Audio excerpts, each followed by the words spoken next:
The idling stop system prevents unnecessary fuel consumption, exhaust emissions, and noise. When you stop the vehicle, the engine shuts off automatically.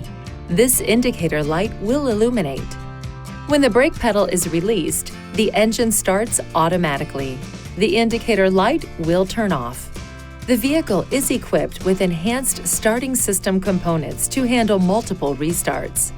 The system may not allow the engine to shut off if the engine is still warming up, you are using the heater or air conditioning, the steering wheel is turned, or the battery needs charging. If any of these conditions exist, this indicator light will illuminate. The engine may restart during a stop if the cabin needs cooling, the steering wheel is turned, or the battery needs charging.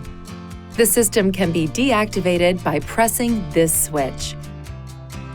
Pressing the switch again or restarting the engine will activate the system. Please see your owner's manual for important safety information, system limitations, and additional operating and feature information.